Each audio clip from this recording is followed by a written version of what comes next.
로마의 신화에 등장하는 사람 가운데에 로마의 신화에 등장하는 여신이죠. 유스티티아라고 하는 이 여신이 있습니다. 이름은 잘 모르시는 분이 많습니다. 이 사람이 도대체 어떤 사람인지 누군지. 영어로는 레이디 저스티스라고 하는 인물입니다. 저스티스. 여러분 그 뉴스를 보다 보면 법원을 비출 때가 있습니다. 요즘 한국 정치가 시끄럽습니다. 잘했니 못했니 왼쪽이니 오른쪽이니. 저는 지금 그것을 논하려고 하는 것이 아닙니다. 그때마다 가끔씩 등장하는 것이 이 로마 신화에 등한 여신입니다. 유스티티아. 한 여인이 눈에 이 가림막을 하고 칼 들고 저를 들고 있습니다. 공평하게 모든 것을 판단하겠다는 의미입니다. 눈을 뜨고 보게 되면 내 눈에 보이는 것 때문에 내가 아는 사람이기 때문에 그 판결을 달리할 수 있다는 겁니다. 그래서 아예 눈을 가리고 상대방이 어떤 상황인지 상대방이 누군지 전혀 모르는 상황 속에서 판단하겠다는 겁니다. 왜 그럴까요? 사람에게는 이 편견이라는 것이 있습니다. 선입견이라는 것이 있죠. 사실 그렇습니다. 내가 아는 사람과 내가 모르는 사람이 나타나서 똑같이 저에게 무엇을 해달라고 하면 저는 어떻게 할까요? 당연히 저는 아는 사람에게 먼저 손이 갑니다. 여러분도 그럴 거예요. 우리는 그렇게 살아왔고 또 앞으로 살아갈 겁니다. 이것이 우리의 모습이기도 합니다. 그런데 이것이 좋은 곳에 사용될 때는 참 좋은데 이것이 굳어져서 나쁜 방향으로 흘러갈 때가 있습니다. 내가 가지고 있는 이 편견 때문에 어떠한 상황을 더 악하게 만들 때가 있습니다. 내가 가지고 있는 이 선입견 때문에 어떤 사람을 더 나쁘게 바라볼 때가 있습니다. 우리는 그 예를 참 많이 가지고 있습니다. 때로는 피부 색깔 때문에, 때로는 종교적인 것 때문에, 때로는 언어 때문에 여러분 우리는 이 편견을 주기도 하고요. 편견을 받을 때가 있습니다. 특별히 우리는 이민자로 살아갑니다. 그래서 우리는 편견을 주는 쪽이 아니라 편견 때문에 어려움을 당하는 쪽입니다. 이것이 보통 살아가는 삶의 모습입니다. 그것 때문에 많이 힘들어하고요. 그것 때문에 심지어 어떤 사람들은 스스로의 생을 마감하기도 합니다. 2000년대를 살아가는 지금만 이 편견이 있느냐, 선입견이 있느냐? 그렇지 않습니다. 아마도 인류 이래로 그러한 것들은 계속해서 지속되어져 온 것 같습니다. 2000년 전 예수님도 그런 편견을 경험하셨습니다. 오늘 본문의 내용이 그렇습니다. 예수님께서 이제 하나님의 나라를 선포하시는 이 공생의 사역을 시작하시면서 일어난 사건이 바로 오늘 본문의 사건입니다. 회당에서 하나님 말씀을 읽습니다. 오늘 우리는 그 본문의 말씀을 읽지 않았지만 예수님께서는 이 회당에서 이사야 선지자의 말씀을 읽습니다. 그것이 18절에 기록되어 있는 말씀입니다. 주의 성령이 내게 임하셨다.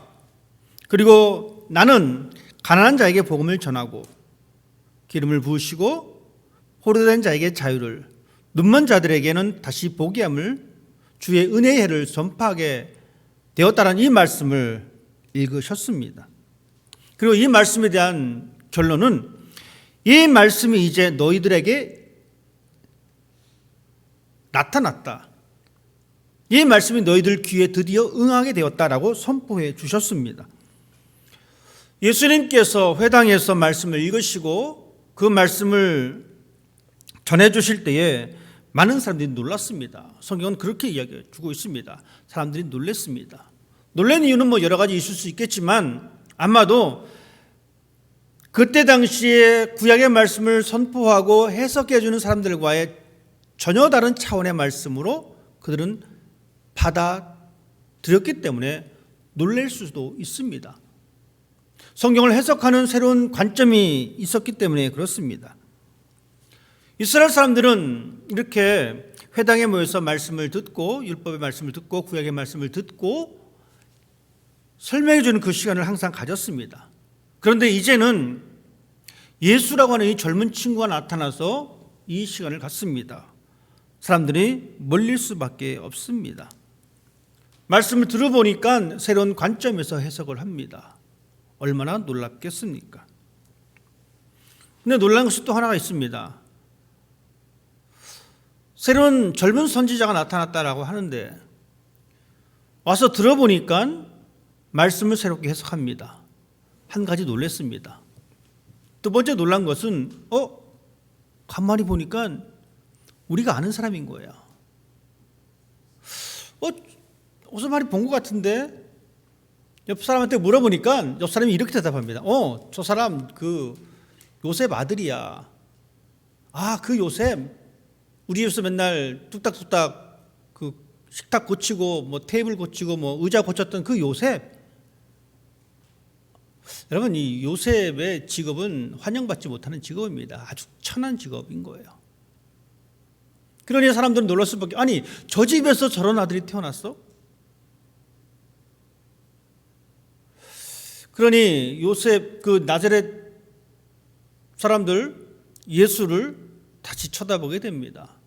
여러분 우리도 충분히 그럴 수 있습니다. 대단한 사람이 왔다라고 해서 가봤는데 어서 많이 본 사람인 거예요. 그 얘기를 가만히 들어보니까 쟤 우리 동네 그 맨날 코 질질 흘리고 했던 애가 저렇게 컸어? 그리고 저렇게 변했어? 저런 말을 해? 처음에는 신기했는데 어떻습니까?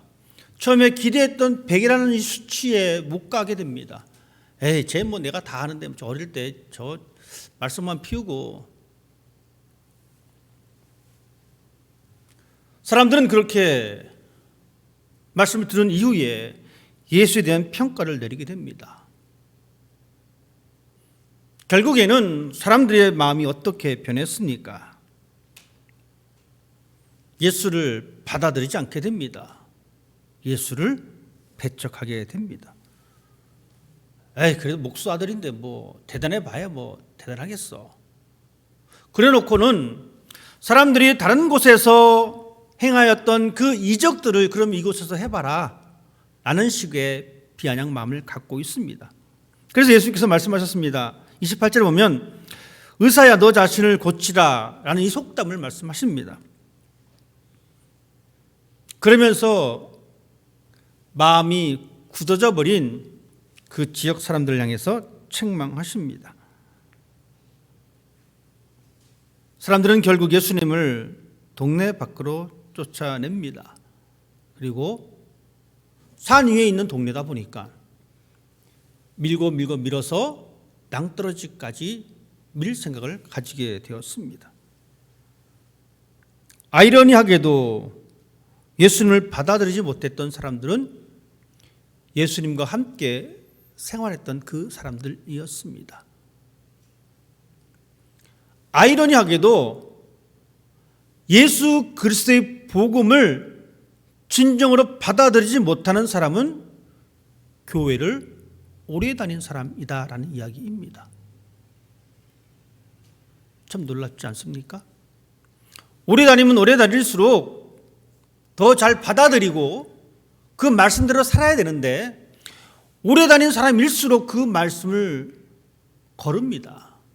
요거는 나한테 필요한 게 아니고 저 홍길동한테 필요한 거야. 이 말씀은 나에게 적용하는 것이 아니라 저거는 춘향이한테 적용해야 될 문제라고 한다라는 것이죠. 아이러니하게도 예수님과 함께 있었던 사람들이 예수님을 몰아냈듯이 메시아를 기대했던 유대인들이 메시아를 거부했듯이 여러분 우리의 신앙도 어쩌면 그럴지도 모릅니다. 교회를 5년 다니고 10년 다니고 좀 다니다 보니까 이제 적당한 성경적 지식도 얻게 되었습니다. 성경 본문이 주어지면 어떻게 설교할지 대충 감도 쓸 때가 있습니다. 그러니 그때부터 그냥 눈 감고 딴 생각하기 시작합니다. 심하면 눈 감고 자기도 하고요. 아이러니하게도 교회를 오래 다닌 사람일수록 그런 현상들이 더 많이 일어납니다. 놀라운 것은 교회를 처음 다니시는 분들은요, 눈이 동글동글합니다. 예배 시간에. 우리 선이 교회 다니지 얼마 안 됐는데요, 예배 시간에 눈 동글동글해요. 참 좋은 현상이에요. 그런데 교회를 오래 다니면 다닐수록 이 눈에 초점이 흐려지기 시작합니다. 따뜻하고 때로는 시원하고 잠도 잘하고 딱 좋습니다. 자기에. 아이러니하게도 그렇습니다. 정말 신앙적으로 훌륭한 사람은 이 아이러니를 벗어나야 합니다. 그동안 내가 알았던 신앙의 지식들, 성경의 지식들, 이것들을 내려놓을 줄 알아야 합니다. 그래야지만이 그 말씀을 받아들일 수가 있습니다. 여러분, 내가 알고 있는 것을 내려놓을 줄 아는 용기가 필요합니다. 이런 사람들은요, 어떤 사람이냐면 내가 지금 이 시간 뭔가 배울 수 있다는 것이죠. 이런 사람이 훌륭한 사람입니다. 여러분 보세요. 여러분 주변에 하나님을 믿든 믿지 않든 상관없습니다. 어떤 사람이 훌륭한 사람입니까? 가만히 보면 그 사람은 상대방에게 무엇인가를 배울 수 있다고 하는 생각을 가지고 있는 사람입니다. 이런 사람은 자신이 알고 있는 것 고집하지 않습니다. 내려놓습니다. 우리 파장로님 요리를 꽤 오랜 시간 하셨어요. 그러시면서 어떤 말씀을 저에게 종종 하시냐면 가서 배운다는 거예요. 다른 식당 가서 배운다는 겁니다. 그러시면서 저한테 목사님도 다른 데 가서 배워오세요 라고 말씀을 하십니다. 좋은 지적인 거예요. 내가 그동안 가지고 있었던 것을 내려놓을 줄 아는 그 사람이 발전하는 사람입니다. 여러분 그것이 셰프들만 아니면 어떤 목사들만 어떤 특정한 직업을 가지고 있는 사람들만이 해당되는 것이 아닙니다. 우리 모두에게 해당되는 겁니다. 그때 비로소 우리는 나는 잘 못 느끼겠는데 다른 사람들이 제 다른 3자가 정말 참 인격적으로 괜찮은 사람이다라고 평가를 내리게 된다는 이야기입니다. 그렇기 때문에 특별히 교회 안에서 여러분이 1년을 다녔던 10년을 다녔던 30년을 다녔던 내가 알고 있는 성경의 지식이 전부라고 생각할 필요가 없습니다. 내 신앙이 전부다라고 내 신앙만 붙잡고 있을 수 없다라는 이야기입니다. 왜냐하면 우리는 내 신앙이라고 하는 이 편견에 사로잡혀 버릴 수가 있기 때문에 그렇습니다. 그러면 어떤 현상이 벌어지냐면 다른 신앙의 모습을 우리가 거부하게 됩니다. 마치 그 옛날 이 사람들처럼 예수를 거부했던 것과 마찬가지로 그렇게 변할 수 있다는 이야기입니다. 그래서 어떤 의미에서는 아무것도 모르는 사람이 더 낫습니다. 여러분 어떠세요? 저는 요리를 못하기 때문에 누가 저한테 요리를 말하면 그냥 따라가요. 그것이 전문줄 알고 그래서 받아들이는 게 많습니다. 근데 그 어떤 사람이 우리 파장로님한테 요리를 가르쳐 준다라고 생각해 보십시다. 그러면 이미 파장로님은 요리에 대한 모든 걸 가지고 있기 때문에 그것을 받아들이기는 쉽지 않습니다. 신앙 역시 마찬가지입니다. 내 신앙의 방법이 전부다라고 생각하는 사람은 그만큼 좁을 수밖에 없습니다. 하나님의 말씀 우리가 듣습니다. 이 시간 하나님께 예배드립니다. 하나님은 우리에게 모든 것을 주시려고 하십니다. 그런데 우리는 그것을 받지 못할 때가 있습니다. 왜 그렇습니까? 이미 내 마음속에 내 머릿속에는 다른 걸로 가득 차 있기 때문에 그렇습니다. 그렇다면 우리는 어떻게 하면 하나님께 은혜를 받을 수 있을까? 하나님께 은혜를 받기 위해서는 먼저 하나님의 말씀을 가슴에 품어야 합니다. 예수님께서 사람들 앞에서 구약의 이사야 말씀을 읽으셨고 이렇게 말씀하셨습니다. 21절 말씀 보면 이 글이 오늘 너희 귀에 응하였느니라. 예수님께서 이 말씀을 선택하시고 이 말씀을 읽으셨습니다. 이 말씀을 선택하고 이 말씀을 읽었다는 이야기는 예수님은 이 말씀을 본인의 사명으로 가슴에 품고 살았습니다. 우리가 하나님의 말씀을 듣고 그 말씀이 내 삶의 은혜가 되기 위해서는 이 말씀을 품어야 합니다. 하나님의 말씀을 우리의 가슴에 품고 살아갈 때에 우리는 하나님의 은혜를 경험할 수가 있습니다. 예수님께서는 이 이사야의 말씀을 가슴에 품고 이 말씀을 직접 선포하셨고 이 말씀을 실천하셨습니다. 그때가 은혜가 되는 시간입니다. 이 말씀이 지금 성취되었다라고 선언하고 계십니다. 여러분, 들려주시는 말씀이 성취될 때, 이루어질 때 은혜의 시간이 되는 겁니다. 그냥 한 시간 듣고 나에게 좋으니까 은혜 받았다라고 하는 것이 아니라 그 말씀을 내 가슴에 품고 그 말씀을 실천할 때 비로소 은혜가 되었다라고 이야기할 수 있는 겁니다. 하나님의 말씀이 은혜의 시간이 되려면 여러분, 하나님의 말씀을 품어야 합니다. 하나님의 말씀을 품기 위해서는 하나님의 말씀을 들어야 합니다. 다른 것 들으면 하나님 말씀을 품을 수가 없습니다.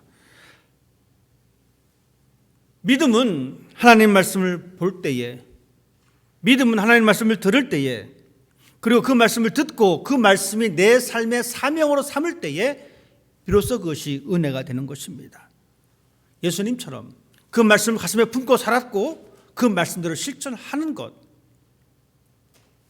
무수히 많은 말씀들이 있습니다. 이 말씀을 듣고 흘러버리면 은혜가 되지 않습니다.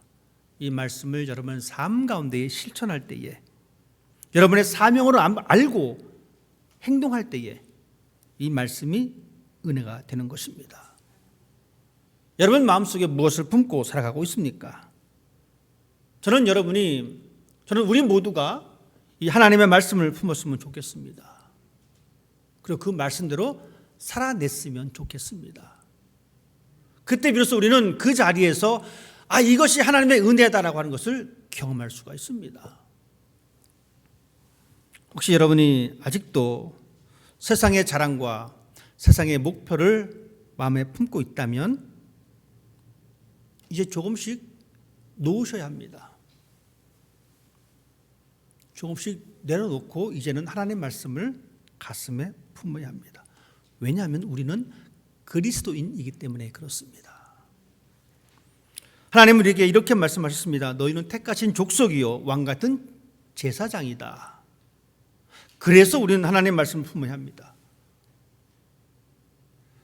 새 알을 품고 있으면 시간이 흘러서 무엇이 나타납니까?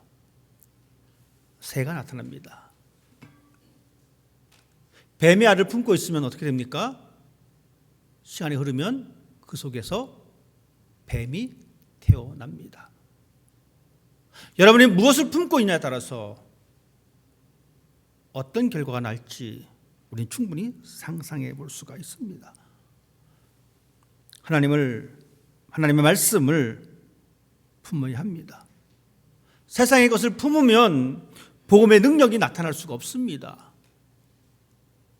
뱀의 알을 품었는데 어떻게 그곳에서 새가 나기를 여러분 기대하십니까? 하나님의 은혜가 내 삶의 은혜로 적용되기 위해서는 우리는 하나님의 말씀을 가슴에 품어야 합니다. 그리고 우리는 이 은혜를 받기 위해서 또한 선입견을 내려놓아야 합니다.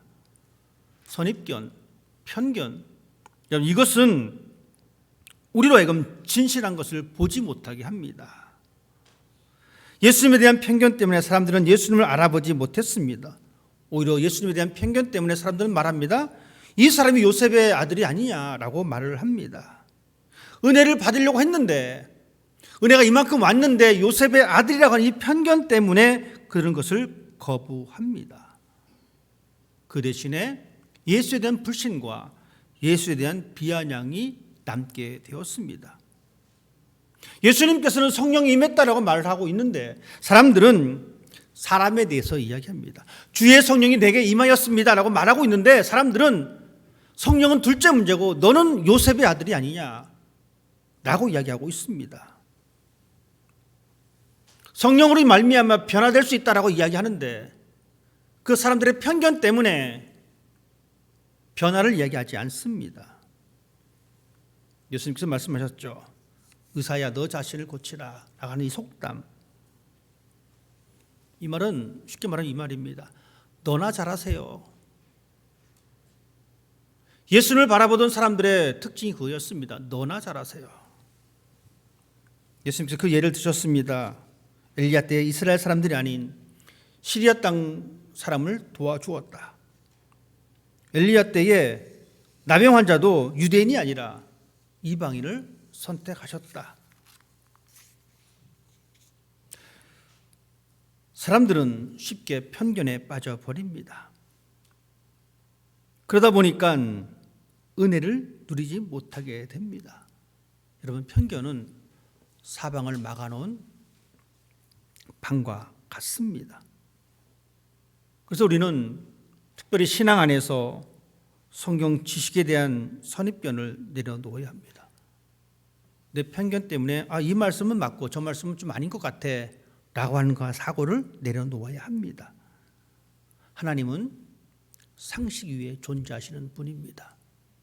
내 편견, 내 선입견 때문에 하나님의 활동을 제한하려고 하는 어리석음을 내려놓으셔야 합니다. 예수님께서는 편견으로 눈이 가려워진 사람들을 책망하셨습니다. 마지막까지 유대인들은 그렇게 외쳤습니다. 십자가에 못 박아라. 편견에 사로잡혔던 사람들의 모습이기도 합니다.